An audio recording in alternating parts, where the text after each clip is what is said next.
Welcome to Step 6 for partners of sex addicts. And I really hope that you've been watching Steps 1 through 5, getting some really helpful ideas about your own personal recovery, your own journey. Again, I validate that you didn't cause this, but it did damage you and hurt you. So I really appreciate the courage it takes for you to do these steps. So if you have yet to subscribe, please do so you can get the rest of the steps notified as they come out. And also, if you have a question, please just put it in your box. And we'll be happy to respond to that as soon as possible. So do that, and we'll be right back.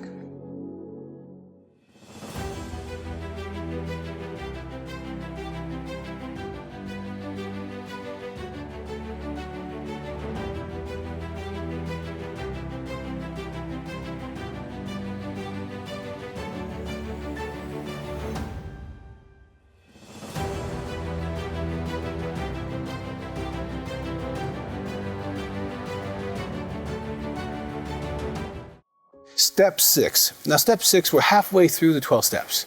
Okay, we've done a lot already. We've been powerless over our spouse's sex addiction. Okay, we acknowledge that that's created unmanageability. We've found a higher power. We turned our life over to God. We've done our inventory. We told God, another person, our story. And yet there's still more work to do? Absolutely. The steps are a healing process. And as you do each one, after you do that one, it returns a gift to you. And it's so important that you receive these gifts. It's so important that you go through this process. As a partner of a sex addict, you've been hurt and wounded and betrayed, and so much trust has been broken that if that stays that way, it can hurt you for the rest of your life. In our book, Partner Betrayal Trauma, I have a whole chapter on trauma reset. And you don't want to be that person who gets stuck in that. And the steps can help you.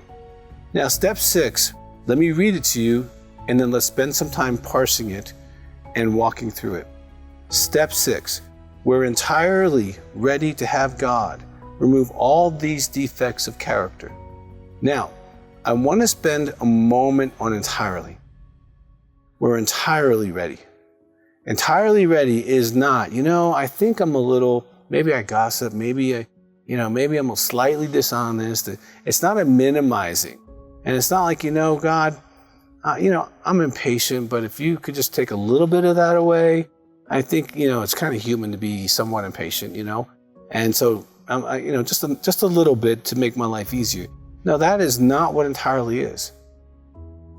Entirely is, I am all in. Whatever the process, whatever it takes, I am all in to get rid of these things. Now, let me give you a comparative story. Let's suppose you're a woman or a man, okay, because you can be a partner either way, and you are in incredible pain. And you find out when you go to the doctor, go to the hospital, that you have a very rare disease, that they give you 6 weeks to live, and the pain in your life is going to increase every day. Your bones are going to hurt, your muscles are going to hurt, your temperature is going to go up, and there's nothing that we can do to bring it down. You're going to get less and less control of your body, and you're going to die miserably. Now, at that point, you get entirely ready.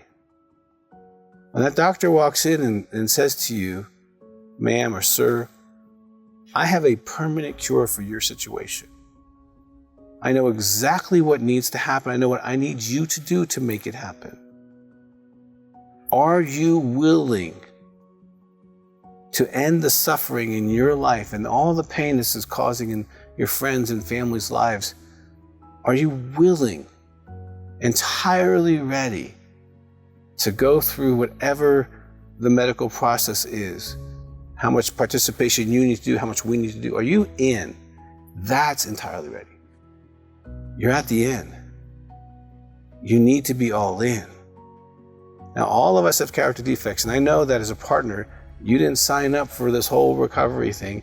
It was kind of thrusted on you because of the damage that your spouse brought into your life. However, if you can understand that this recovery process is a gift to you, regardless of how it entered into your life, you can embrace these steps fully. And you can be entirely ready, because no matter how old you are, no matter where you grew up in the world, humans are humans. Humans have had defects from the beginning. We're flawed, all of us. We've all made mistakes. We all have idiosyncrasies that are painful for others. Some of us hoard, some of us are greedy, some of us are selfish, some of us are unloving, some of us are unaffectionate, some of us don't initiate towards our spouse, our loved ones. We make them do all the work in the relationship. Some of us are cruel, some of us are just unkind, some of us are arrogant, some of us don't know how to tell the truth when it's even helpful to tell the truth. Now I know humans are fantastic. If they weren't, I wouldn't work with them. That's all I do. For the last 35 years, I love human beings. I love working with flawed people. I love seeing them heal and get well.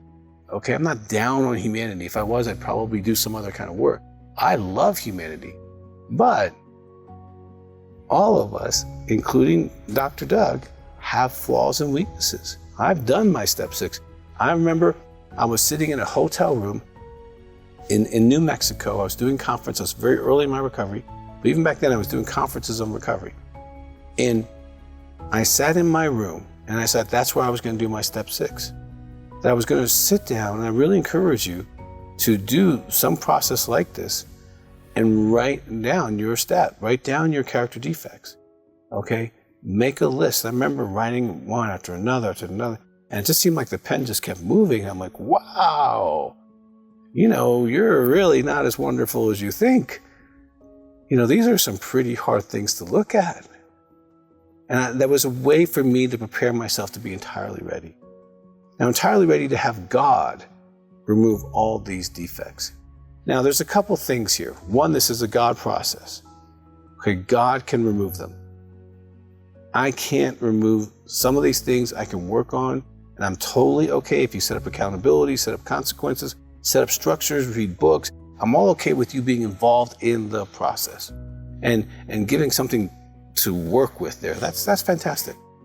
However, at the end of the day, God himself gets involved, and he touches our heart, and he creates a circumstance that helps us see dark spots, and we can heal from them.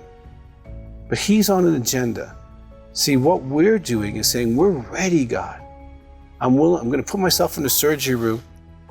I'm going to open up this pussy heart that I have. I'm going to let you and your light and your wisdom and your person move in, and however you remove it, please remove it. I can't do this anymore, God. Can't keep hurting myself, can't keep limiting myself. I can't keep hurting those around me that I really truly love. So we're entirely ready to have God remove all these defects of character. Now, I've been in recovery for over 35 years. Now, God's not going to take all of them at one time and you become perfect. I wish that was the case. It'd be so much easier to live with some of you if he would just do that, right? But God, once you put yourself on the table and say, I'm ready, he will then, like a true surgeon, prioritize what are pimples, what are cancers, what's going to kill this person, what can I put off while I take this out? And there'll be a process that he'll create. Now, the important thing about this being a God process is you have to be close to God to stay in the process. As wonderful as someone might be in your life, if you have a splinter in your finger, but they're halfway across the room, they can't pull that thing out of your finger. They want to help you. They love you. They don't want you to be in pain. But I really encourage people in step 6 to get close to God, to hear his voice, to ponder, to read spiritual material, to feed yourself spiritual things, to pray relationally, not mechanically. And say, God, I need you today to help me today to see what I need to see, to do what I need to do, to be about what I need to be about. Okay? But God will put them in order. He will organize the process. And there are some things I never saw coming. Never saw coming. I'll never forget, I was sitting in a psychiatric hospital. I was working in my master's program, minding my own business. Now, I had a habit back then. Rarely was I without peanut M&Ms. They were always in my backpack. Because in case I missed a meal, I needed a snack. I love peanuts, chocolate. I love peanut M&Ms are the perfect food. I really hope there's some of those in heaven. And if not, I want to be the person who maybe makes that happen. But anyway, these things were happening, and I was sitting there really comfortably, minding my own business. And I had a book given to me on sugar. And it had to do with sugar and addiction. This was really, primitive thinking back then. This was in the early 90s, maybe even late 80s. And it made me realize I had an addiction to sugar. And right there and right then, God dealt with me. And from that day, I was clean for 10 years. I did a little bit of sugar for a while because I thought I was over it. I was clean for another 10 years. I've been clean for another 10 years. Okay? And so it really changed me. And I wasn't asking for that. I wasn't saying, God, I need to get rid of sugar. I didn't have any clue that sugar was a problem. But He knew sugar was a problem. It affected my mood, affected my health. It was a problem. And He took the right time to come in and say, hey, it's time. So expect God to talk to you about these things. These are defects of character. These are things that deeply lodge in our hearts that sometimes we learn in our family, sometimes we brought on ourselves, and sometimes they're just things that we are just our own personalities. We come kind of, maybe your defect is you're defensive. I know some defects are you can't acknowledge you have a defect. And I can tell you that's one of the worst defects to have. Because if you can't acknowledge you have defects, or you can't be human, that's a big defect. So if that's you, put that at the top of your list. Can't see my own defects, and then help get other people to give you some feedback. But we all have them. And being human is okay. Being dishonest is probably not helpful. But as you walk through step 6, look at your character defects and really ask God. I mean, don't ask, beg. God, I need you to take this character defect out of me that's hurting me and those I love. Now, as you do step 6, especially if you're working through your workbook, there's a lot of practical questions and things to do that. I strongly recommend, if you don't have the Partners Recovery Guide, please, you're at step 6. If you're just listening to these, you're not working the steps. Listening to me is not doing the work. There's a workbook, you do that, you present it to your group, they give you some feedback, that's doing the step. So please do that. If you haven't yet to subscribe, please subscribe.